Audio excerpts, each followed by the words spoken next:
Lord's voice channel వీక్షిస్తున్న మీ అందరికీ ప్రభేసు నామంలో శుభాలు తెలియజేస్తున్నాను. ఈ ప్రత్యేకమైన సమయంలో మీతో మాట్లాడడానికి, ఈ నూతన సంవత్సరంలో మీతో కలిసి ప్రభునందు ఆనందించడానికి దేవుడిచ్చిన మహాకృపను బట్టి దేవునికి వందనాలు. మీ అందరికీ కూడా నూతన సంవత్సరపు శుభాలు మళ్ళా తెలియజేస్తున్నాను. ఈరోజు మన జీవితంలో నూతనత్వము అనేది ఎక్కడ ఉంది అని ఆలోచిస్తే, ప్రతి ఒక్కరం కూడా గత సంవత్సరంలో నుంచి ఎండ్ ఆఫ్ ది ఇయర్ నుంచి మళ్ళీ న్యూ ఇయర్ బిగినింగ్ కోసం చాలా ఆశతో ఎదురు చూస్తాం. అయ్యా, మేము నూతన సంవత్సరంలో ప్రవేశపెట్టేలాగా మాకు జీవితం దయచేయమని అందరూ ప్రార్థన చేస్తాం. అంతా బాగుంది. ఎంతో ఎదురు చూసాం, క్రిస్మస్ దినాల కోసం ఎదురు చూసాం. క్రిస్మస్ పండుగ అయిపోయింది. అలాగే న్యూ ఇయర్ పండుగ కోసం ఎదురు చూసాం. న్యూ ఇయర్ పండుగ అయిపోయింది. ఏం మిగిలింది? దాని నుంచి మనం ఏం నేర్చుకుందాం? ఈరోజు మనలో నూతనత్వము ఉన్నదా, లేదా నూతనత్వం కోసం మనం ప్రయాసపడుతున్నామా ఏమిటి అన్నది మనం తెలుసుకునే ముందు ప్రార్థనతో ఈ ధ్యానాంశాన్ని చర్చించుకుందాం. స్తోత్రం ప్రభా, పరిశుద్ధుడా, ఘనమైన తండ్రి, లార్డ్స్ వాయిస్ ఛానల్ వీక్షిస్తున్న ప్రతి ఒక్కరిని బట్టి మీకు వందనాలు, స్తోత్రాలు.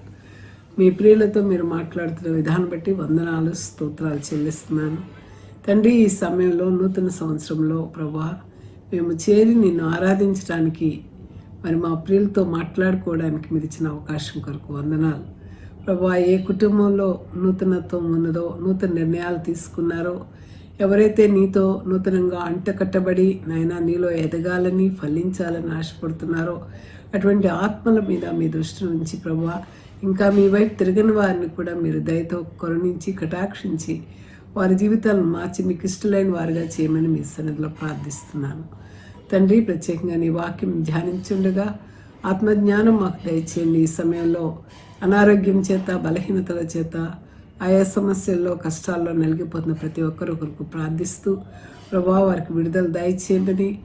ఉద్యోగాల కోసం, వివాహాల కోసం ప్రభా, జీవితంలో సెటిల్మెంట్ కోసం, ఆయా సమస్యల నుంచి విడుదల కోసం, ఆర్థిక ఇబ్బందుల కోసం ఎదురు చూస్తున్న ప్రతి ఒక్కరి మీద నీ పరిశుద్ధాత్మను కుమ్మరించి నీ సహాయంతో వారిని నడిపించమని, సమస్త మహిమ, ఘనత, ప్రభావం మీకే ఆపాదిస్తూ యేసుక్రీస్తు వారి పుణ్య నామంలో మిక్కిలి వినయముగా బ్రతిమలాడి వేడుకొంచున్నాం తండ్రి, ఆమేన్. ప్రియులారా, మరి నూతనత్వము అనేటువంటి, క్రీస్తునందు నూతనత్వము అనే మాటను మనం ఆలోచిస్తే, అసలు నూతనత్వం, what do you mean by newness? New అనేదే క్రొత్త. న్యూనెస్ అంటే నూతనత్వం, నూతనంగా మనం పూర్తిగా మార్చబడటం. అంటే మనం ఆలోచించాం చాలా ఆసక్తితో, డిసెంబర్ నెల రాగానే యేసు ప్రభు వారి రాకను గుర్తు చేసుకుంటూ, ఫస్ట్ అడ్వెంట్లో ప్రభు వారు ఎలాగ బాలయేసుడుగా మన మధ్యకు వచ్చి మనం అందరం చక్కగా లాలి పాటలు పాడుకొని, గొల్లలు పాడిన పాటలు, జ్ఞానులు పాడిన పాటలు, మరియమ్మ తల్లి పాడిన పాటలు, వీటన్నిటితో మనం దేవుని ఆరాధించాం. దేవునికి స్తోత్రం. అయితే ఆ అడ్వెంట్ అయిపోయింది, మళ్ళా ఈ క్రిస్మస్ కాలం కూడా అయిపోయింది. అయిపోయిన తర్వాత మళ్ళీ అందరం కూడా సంవత్సరాంతంలో ప్రార్థనాపూర్వకంగా దేవునికి మనకు చేసిన అనేకమైన మేళను బట్టి హృదయపూర్వకమైనటువంటి వందనాలు సమర్పిస్తూ దేవుని యొక్క దయ నూతన సంవత్సరంలో మన మీద ఉండేలాగా ప్రార్థన చేసుకుందాం. దేవునికి స్తోత్రం.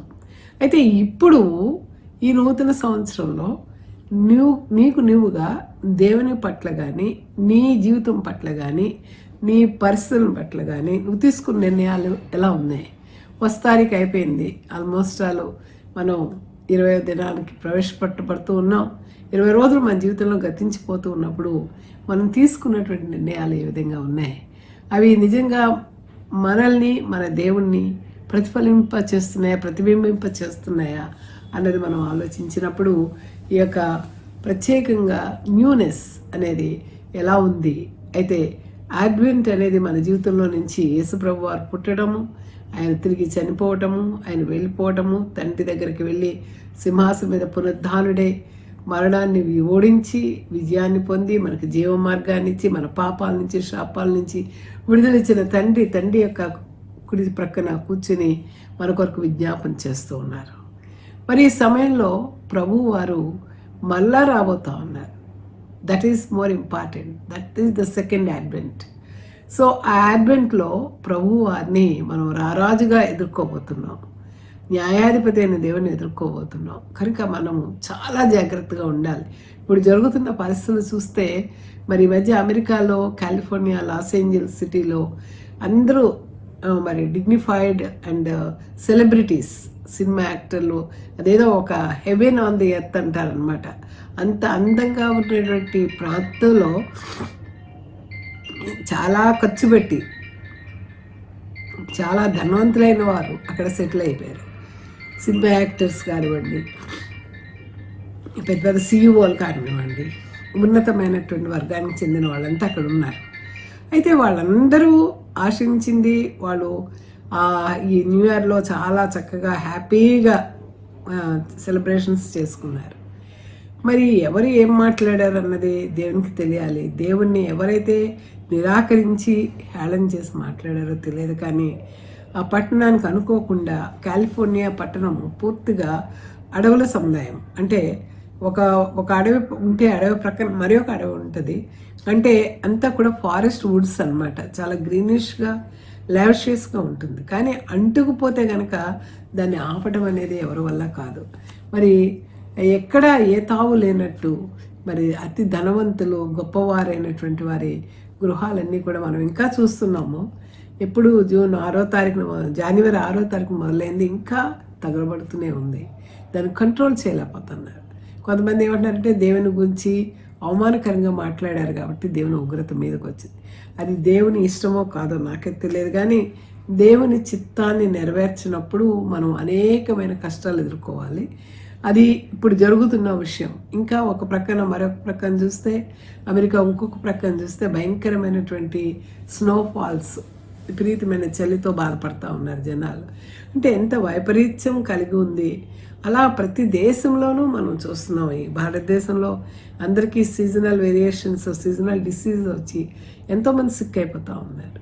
మరి అయినప్పటికీ దేవుడు కరుణా సంపన్నుడు కనుక మనందరికీ ఒక నూతన సంవత్సరంలో ప్రవేశపెట్టబడ్డానికి దేవుడు అవకాశం ఇచ్చాడు. ఈ సమయంలో మరి రాబోతున్న రారాజును ఎదుర్కోవాలంటే ఆ అడ్వెంట్కి మనం ఎంతగా సిద్ధపడాలి అన్నది చాలా ఇంపార్టెంట్. అలా సిద్ధపడాలి అంటే నీ గత ప్రవర్తన, గత జీవితము, గత కాలపు మరి మన బిహేవియర్ అంతా కూడా మార్చేసుకొని దేవునిలో నూతనంగా ఉండాలన్నది మరి అపోస్తలుడైన పౌలు చెప్తా ఉన్నాడు.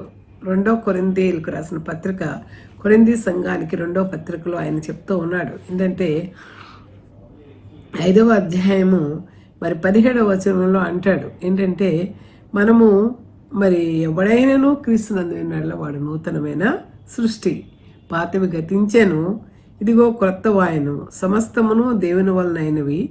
ఆయన మళ్ళను క్రీస్తు ద్వారా తనతో సమాధానపరుచుకొని ఆ సమాధానపరచు పరిచర్యను మాకు అనుగ్రహించాడు అంటున్నాడు. అంటే మరి ఎవడైనా క్రీస్తునందు ఉన్నాడో వాడు నూతనమైన సృష్టి. ఈరోజు నూతన సంవత్సరంలోకి వచ్చాం, దేవునికి స్తోత్రం. అయితే నూతన నిర్ణయాలు ఎలా తీసుకున్నాం మనం? చాలా మధ్యరాత్రి అందరూ 31st midnight దేవుని సన్నిధిలో ఉండటాలని మనమే కాదు, అనేక మంది అన్యజనులు దేవుని సన్నిధిని వెతుక్కుంటూ వచ్చారు. చాలా సంతోషం. దేవుని ఆరాధన, దేవుని సంఘం, దేవుని యొక్క సహవాసంలో ఉండాలని, దేవుళ్ళు పొందుకోవాలని, ఆ ప్రామిస్ కార్డ్స్ తీసుకోవాలని చాలామంది రావటం మేము చూసాం. దేవునికి స్తోత్రం. అయితే ఇది ఎంతవరకు మన జీవితంలో నూతనత్వాన్ని ఇచ్చింది అంటే గనక, నూతనత్వము అనగా క్రొత్త ధనము. ఈ క్రొత్త ధనము అనగా అంటే పాతవన్నీ పోయి కొత్తవి రావడం అంటే మనం పూర్తిగా వీఆర్ మాడిఫైడ్. అంటే నాట్ ట్రాన్స్ఫార్మ్డ్, మారిపోవటం కాదు, రూపాంతర అనుభవం. రూపాంతర అనుభవం అంటే సపోజ్ గోధుమ గింజ విత్తనం భూమిలో వేస్తాం మొక్క రావాలని. గోధుమ గింజలాగే ఉంటే కనుక విత్తనం ఆ మొక్క రాదు. గోధుమ గింజ ఏమవ్వాలి? అది నలగొట్టబడాలి, చెక్క ముక్కలు అవ్వాలి, మట్టితో మమేకం అవ్వాలి, అందులోని జీవం ఫలించేంత వరకు కూడా అది తన రూపాన్ని పూర్తిగా మార్చుకుంటుంది. అది రూపాంతర అనుభవం. కనుక ఈరోజు we don't want any change or any transformation, but we want totally modification. Modification means absolutely put complete change in our life, which we cannot remember the old life. కనుక ఈరోజు మరి అపోస్తలుడైన పౌలు అంటున్నాడు, ఎవరైనా క్రీస్తునందు ఉండాలంటే వాడు నూతనంగా మారిపోవాలి. వాడు క్రీస్తునందు ఉన్న ఎడల, ఎవరిలో నూతనంగా ఉంటాం మనం?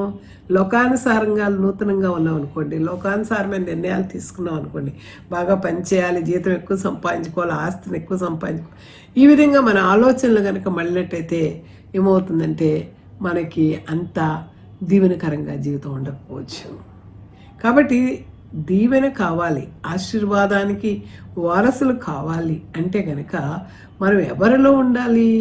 లోకంతో కాదు, క్రీస్తు వారిలో జతగా మనం జీవించాలి. అందుకే ఆయన ఏమంటారంటే, ఎవడైనాను క్రీస్తునందు ఉన్నాడలా. క్రీస్తునందు ఉండటం అనేది ఒక నూతన సృష్టికి మూల బీజం అంటే ఆ సీడ్ ఎక్కడి నుంచి వస్తుందంటే క్రీస్తులోనే వస్తుంది. మామూలుగా మన స్నేహితులు కానీ, మన తల్లిదండ్రులు కానీ, మన పెద్దలు కానీ, మన ఎల్డర్స్ కానీ, సంఘంలో పెద్దవాళ్ళు కానీ మనకి చాలా కౌన్సిలింగ్ చేస్తారు. కానీ ఆ కౌన్సిలింగ్ ఎంతవరకు వింటామంటే అప్పటి వరకు వింటాం, తర్వాత పనిచేయదు. కానీ యేసుక్రీస్తు వారిని మన జీవితంలోకి ఆహ్వానించుకున్నప్పుడు మన జీవితం absolutely there is a full of change. ఇంకెవరూ కూడా దాన్ని తిప్పివేయలేరు. అందుకే ఆయన ఏమంటారంటే, ఎవడైనాను క్రీస్తునందు వాడు నూతన సృష్టి, పాతవి గతించనిదిగో సమస్తమును క్రొత్తవాయను, అవి దేవుని వలన ఆయనే అని చెప్తున్నాడు. కనుక ఇప్పుడు మనం ఈ అపోస్తలుడైన పౌలు చెప్పినట్టుగా నూతనత్వాన్ని మనం తీసుకోవాలంటే నిజంగా కొత్త సృష్టిగా మారడం అంటే ఏంటి? ఒక వ్యక్తి యేసు సువార్తను విని శిలువపై ఆయన చేసిన పూర్తి పని అంగీకరించినప్పుడు, ఆయన మన కొరకు ఎలా చనిపోయాడో, ఆయన మా జీవితం ఎంతగా మన కోసం త్యాగం చేశాడో, ఎంత క్రూరమైన భయంకరమైనటువంటి ఆ శిలువ మరణాన్ని పొంది తన రక్తంలో చివరి బొట్టు వరకు ఆయన ఎలాగా మన కోసం సమర్పించాడో, ఆ విధంగా మనం ఆలోచించి ఆయన్ని అంగీకరించినప్పుడు ఆ వ్యక్తి ఆధ్యాత్మికంగా నూతనంగా తయారవుతాడు. అంతేగాని ఏదో నా డెస్టినీ మార్చుకున్నాను, నా గోల్స్ మార్చుకున్నాను అంటే అవదు. Goal setting is important, but which goals are lead you in a good condition అంటే కనుక క్రీస్తు యేసునందు మాత్రమే. మళ్ళీ పుట్టడం అంటే కూడా అదే. అంటే ఏంటంటే మనకు తెలుసు, యేసుక్రీస్తు వారితో మరి ఆ యొక్క యూదా సమాజంలో అత్యున్నతమైన స్థానంలో ఉన్న ఆయన వచ్చి అడుగుతాడు, ఏంటంటే నువ్వు నూతనంగా మరి తల్లి మళ్ళా తిరిగి నువ్వు మస్ట్ హ్యావ్ ఎ రీబర్త్, నువ్వు తిరిగి జన్మించాలి అని మాట్లాడినప్పుడు అతను అంటాడు, ఒక మానవుడు ఒకసారి పుట్టాక మళ్ళీ తల్లి గర్భంలోకి ఎలా వెళ్ళి పుడతాడు అని అడుగుతాడు. అంటే ప్రభువారు చెప్పారు, తిరిగి పుట్టడం అంటే ఒక మనిషి శారీరకంగా కాదు, ఆత్మీయంగా పుట్టాలి. ఈ పాప జీవితం ఆదాం నుంచి వచ్చిన పాపపు వారసత్వాన్ని నుంచి, ఆ వారసత్వపు శృంఖలాల నుంచి నువ్వు విడుదల పొంది యేసుక్రీస్తునందు నూతన సృష్టిగా మార్చబడాలి. అప్పుడే నువ్వు నూతన వ్యక్తిగా అవుతావు. అప్పుడే నువ్వు నీ యొక్క రీబర్త్ అనేది కొత్త జీవితాన్ని నువ్వు అనుభవిస్తావు. కనుక క్రీస్తు యొక్క శక్తి ద్వారా అతడు మన మనసులను, శరీరాలను మరియు ఆత్మలను ప్రతిరోజు గడిచే కొద్దీ తనలా కనిపించేలాగా ఆయన మారుస్తాడు. ఎప్పుడైతే ఆయనలో ఉంటామో ఆయన రూపంలోకి, ఆయన స్వారూప్యంలోనికి మనం మార్చబడతాం. మన హృదయాల్లో నిజమైన మార్పు క్రీస్తుని తెలుసుకొని ప్రేమించే జీవితాన్ని ప్రారంభించేలాగా చేస్తుంది. కాబట్టి ఎప్పుడైతే యేసుక్రీస్తు వారిలోకి వస్తామో మన జీవితంలో ఒక నియమావళి అనేది వస్తుంది. అంటే మనమే కండిషన్స్లో, టర్మ్స్ అండ్ రెగ్యులేషన్స్లో పెట్టుకోగలం. అంటే దేవుని ఆత్మ నీలో నాలో పనిచేస్తున్నప్పుడు ఆటోమేటిక్గా we are under the control of the holy mighty father. So మనకి ఎలా తెలుస్తుందంటే మనం బహుగా ఫలిస్తాం. ఏమిటంటే దేవుడు మిమ్మల్ని క్రొత్త సృష్టిగా మారుస్తున్నాడని తెలపడానికి 5 రకాలైన మార్గాలు ఉన్నాయి. ఒకటి ఏంటంటే, మీరు దేవుని సన్నిహితంగా తెలుసుకోవాలని కోరుకుంటారు. దేవుని గురించి ఇప్పుడు దాకా వినాలంటే చెవి అలా పక్క పెట్టి ఇప్పుడే ఉంది మమ్మీ, చాలా టైం ఉంది అంటారు పిల్లలు. లేకపోతే స్నేహితులు అంటారు, ఇప్పుడేంట్రా బాబు భక్తి, మనం లేవలేని స్థితిలో దేవుని పట్టుకోవాలి, కానీ ఎంగేజ్లో లోకంతో అనుభవించాలి కదా, వైభోగం అనుభవించొద్దా అని కొంతమంది అంటారు. కనుక యేసుక్రీస్తునందు నువ్వు నూతన సృష్టిగా మారావు అంటే మొట్టమొదటి ప్రిన్సిపల్ ఏంటంటే దేవునితో సన్నిహితంగా ఉండాలని కోరుకుంటావు. అంతేకాదు, నువ్వు ఒక నిబంధన చట్రంలోనికి మార్చబడతావు. నీకు ఏది కూడా లోకంలో ఉన్నదంతా కూడా నచ్చదనమాట. అంటే ప్రభువారు చెప్తారు కదా, నన్ను ఈ లోకం ద్వేషించినట్టు మిమ్మల్ని కూడా ద్వేషిస్తుంది. కనుక మీరు అనేక విధములైనటువంటి నేను ఎలాంటి ఇబ్బందులు పడ్డానో మీరు కూడా పడతారు. కానీ అంత మాత్రాన్ని నేను మిమ్మల్ని విడవలేదు, నేను మీతో ఉన్నాను, దుష్టుని కూడా నేను జయించి ఉన్నాను, ధైర్యం తెచ్చుకోమని చెప్తాడు దేవుడు.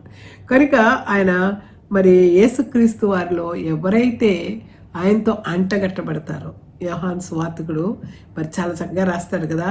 యోహాను సువార్త 15వ అధ్యాయంలో ఆయన అంటాడు, నేను నిజమైన ద్రాక్షావల్లిని, తీగలు మీరు నా యందు బహుగా ఫలించినప్పుడు, మీరు నాలోను నేను మీలోనూ ఉన్నప్పుడు మీరు బహుగా ఫలిస్తారు.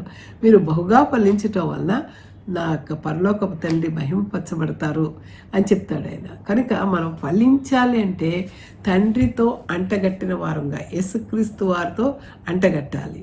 మనకి అక్కడ పరలోకము యొక్క దేవుడినితోనూ కుమారుడని యేసుక్రీస్తు వారితోనూ సన్నిహిత అనుబంధం కలిగి ఉన్నప్పుడంట ఒక తీగ ఏం చేస్తుందంట, చక్కగా అది ఆధారంగా ఒక ఆలంబనగా ఉన్నటువంటి ఆ యొక్క పందిరిని ఆనుకొని చక్కగా వెళ్ళిపోతూ ఉంటుంది.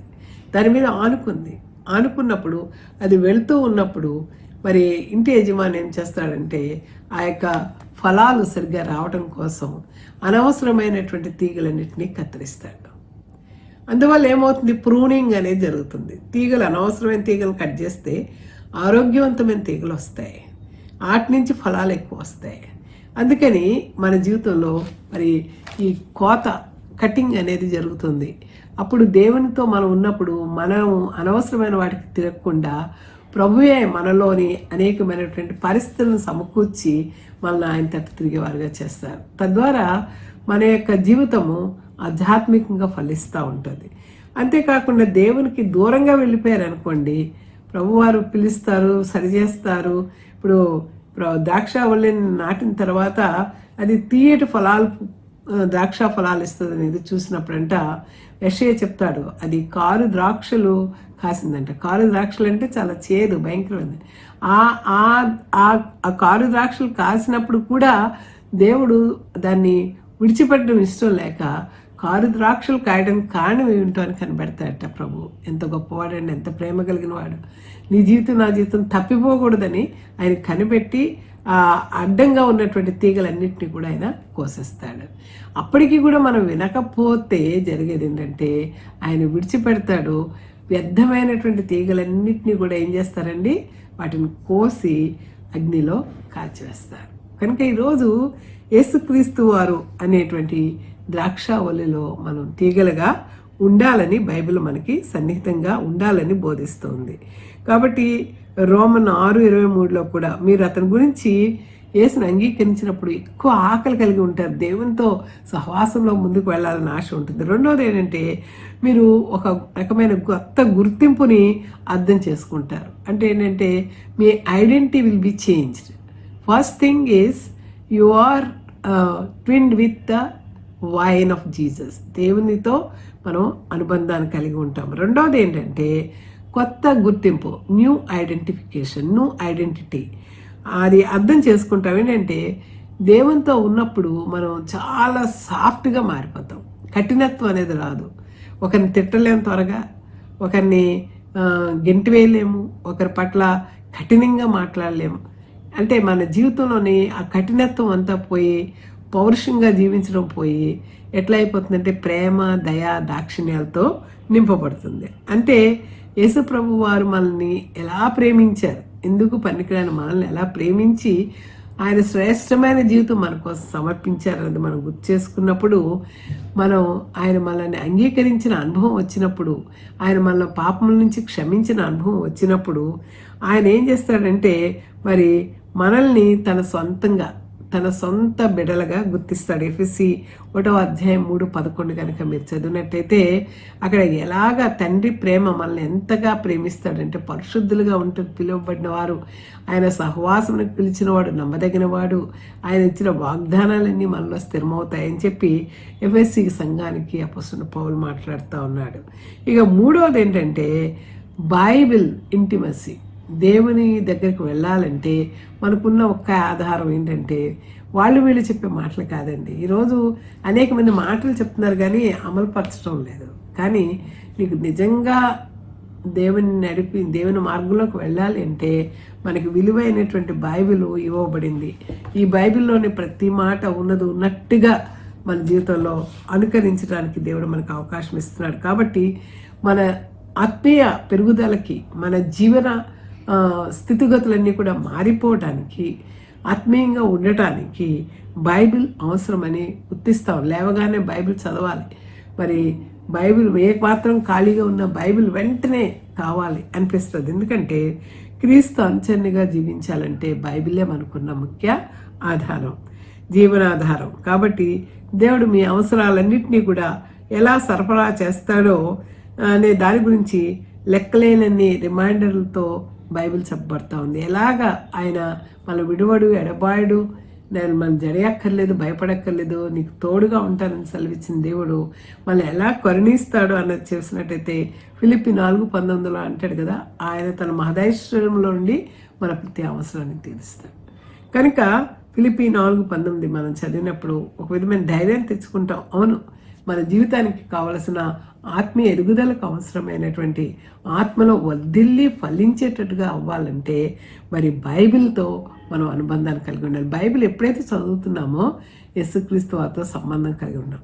ఈ మధ్యకాలంలో చాలామంది చూస్తున్నాను, పాత నిబంధనలను ఉదాహరణ చెప్పి, పాత నిబంధనలో దావీదు గారు ఎలా బతికాడు కదా, అబ్రహాం గారు 2 భార్యలను పెట్టుకున్నాడు కదా, ఇలాగా అసలు ఒక భయం అనేది లేకుండా పాత నిబంధనలోకి వెళ్ళిపోయి మనం అసలు అలాగా అంత గొప్ప భక్తులతో పోల్చుకోవడానికి మనకు అర్హత లేదు.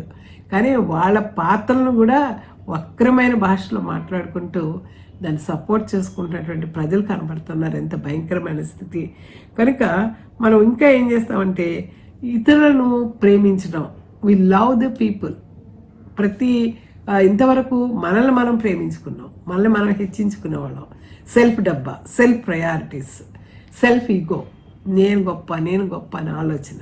కానీ ప్రభులోనికి వెళ్ళినప్పుడు మన ప్రయారిటీస్ అన్ని డౌన్ అయిపోతాయి. అందుకే యోహాను అంటాడు కదా, యేసుక్రీస్తు వారికి బాప్తిసం ఇస్తూ, ప్రభువా మీరు హెచ్చింపబడాలి, నేను తగ్గింపబడాలి. ఎందుకంటే మీ పాదములు వేసుకునేటువంటి జోళ్ళను విప్పుటకైనా నేను యోగ్యుడిని. ఆయన ఎంత భక్తుడండి. ఆయన ఆ మాట అన్నప్పుడు మన జీవితం ఏ పాటిది. కనుక మనం ఇతరులను ప్రేమించి మరియు సేవ చేసే మార్గాల కోసం ఎదురు చూస్తాం. ఎందుకంటే దేవుని ప్రేమ అంటాడు కదా, ఆయన ప్రేమ నాలో ఉండి నన్ను బలవంతం చేస్తుంది అంటాడు. ఎందుకంటే ఆయన ప్రేమ ఏం చేస్తుందంటే మనల్ని ఈ యొక్క లోకాన్ని అంతటినీ కూడా ప్రభు కొరకు గెలుచుకోవాలనే ఆశ మనలో పెడతా ఉంటుంది.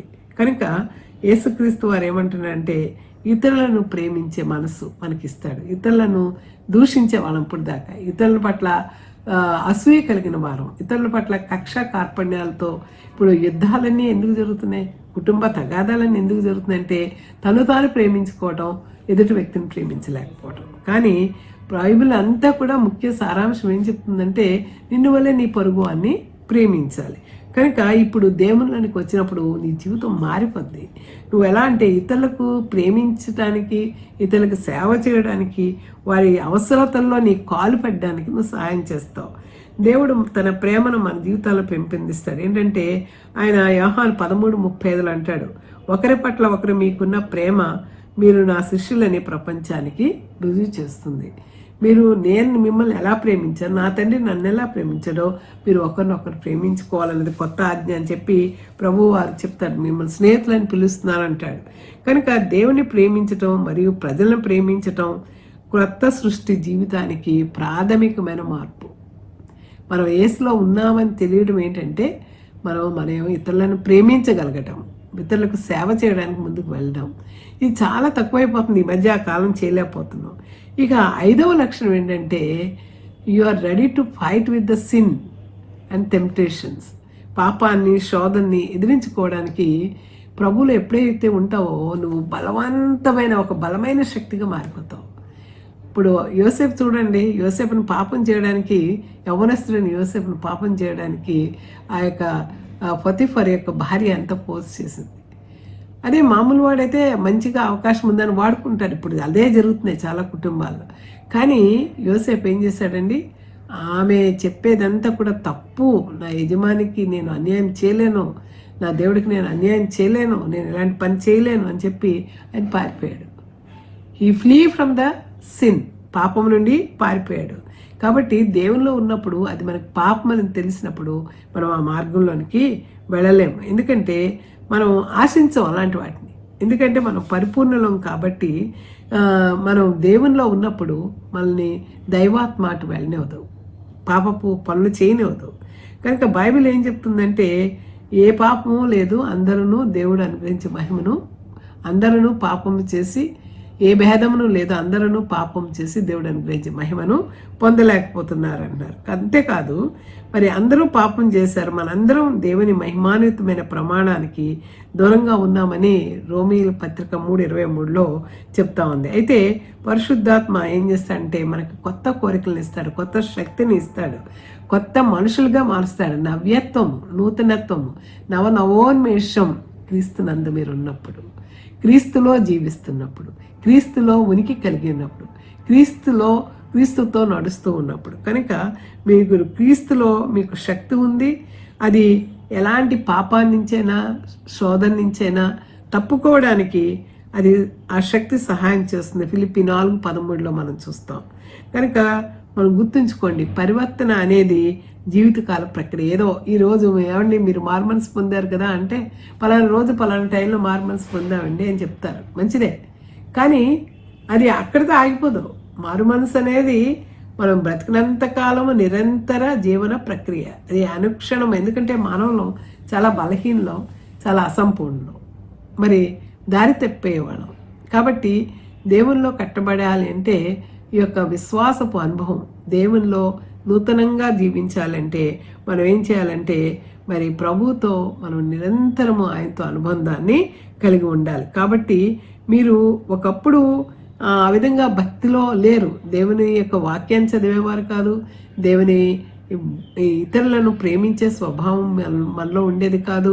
మరి మన ఐడెంటిటీ ఏంటంటే లోకానుసారమైన ఐడెంటిటీ, లోకం యొక్క పనులు, లోక ఆచారాలు, సాంప్రదాయాలు మన జీవితాల్లో ఏలుబడి చేస్తున్నాయి. కాబట్టి ఈరోజు ఒక నూతన వ్యక్తిగా మీరు మారాలంటే క్రీస్తులో క్రొత్త సృష్టిని అర్థం చేసుకోవడం ద్వారా మీ జీవితంలో ఏ విధంగా మీరు ఏ విషయాల్లో బలపడుతున్నారు. మరి ఇప్పుడు మనం 5 అంశాలు చూసాం. ఒకటి న్యూ కల్చర్, న్యూ క్రియేషన్, తర్వాత న్యూ పవర్, మరి బైబిల్ మోస్ట్లీ ఇమ్మర్సివ్ రీడింగ్.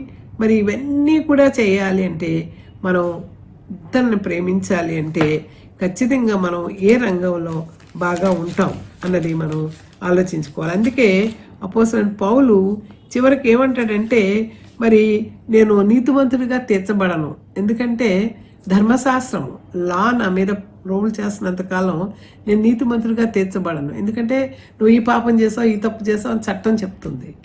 కానీ నేను ఎప్పుడు నీతిమంతుడిని అవుతాను అంటే కనుక దేవుని యందు నమ్మిక ఉంచినప్పుడు. ఆయన అంటాడు చూడండి, గలతీ పత్రిక 2వ అధ్యాయం 20వ వచనంలో అంటాడు, నేను క్రీస్తుతో కూడా సిలువ వేయబడి ఉన్నాను, ఇకను జీవించేవాడను నేను కాను, క్రీస్తే నా యందు జీవించుచున్నాడు. కాబట్టి ఇప్పుడు నేను ఎలా ఉన్నానంట, ఇకను నేను క్రీస్తుతో కూడా సిలువ వేయబడి ఉన్నాను. ఆయనలాగా నన్ను నేను ఈ లోకం నుంచి, లోక నియమాల నుంచి, లోక అనుసారమైన ఆచారాల నుంచి నేను తప్పుకొని క్రీస్తుతో సిలువ వేయబట్టాను, సిద్ధపడ్డాను. క్రీస్తుతో సిలువ వేయబట్టం అంటే సింపుల్ వే అండి. ఏంటంటే మన మార్గాలు ఎలా ఉంటాయంటే మరి దేవుని దగ్గరికి వెళ్ళాలంటే మనం వెళ్ళే మార్గము చాలా ఇరుకైన మార్గం. కానీ మనం ఎలా కోరుకుంటామంటే విశాలమైన మార్గం కోరుకుంటాం. విశాలమైన మార్గాన్ని అనేక మంది ప్రవేశిస్తారు, ఎందుకంటే చాలా ఈజీ కాబట్టి. ఇరుకైన మార్గంలో ప్రవేశించాలంటే చాలా ఒబ్బిడిగా మనిషి చాలా తగ్గించుకొని మనం పూర్తిగా ఆధీనంలో, దేవుని ఆధీనంలో ఉంటే కానీ ఆ ఇరుకైన మార్గంలో సక్సెస్ఫుల్గా వెళ్ళలేము. కనుక ఇది చాలా కష్టం.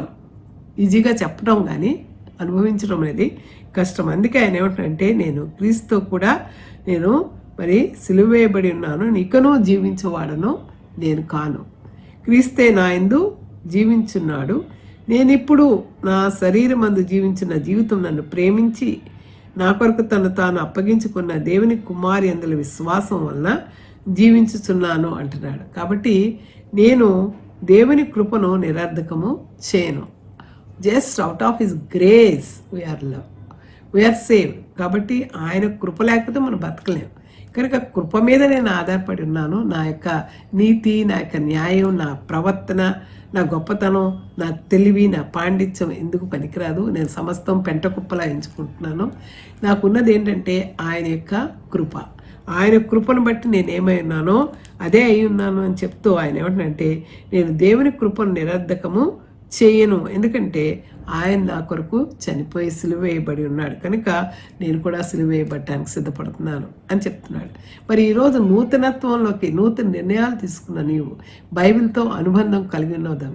ఎంతవరకు బైబిల్ చదవగలుగుతుంది, ఎంత సమయం దేవుని కొరకు కేటాయించి ప్రార్థించగలుగుతున్నావు, నీ కుటుంబం కోసం, నీ కోసం, సంఘం కోసం, దేశాల కోసం, ప్రపంచ శాంతి కోసం ఎంత సమయాన్ని నువ్వు కేటాయించగలుగుతున్నావు.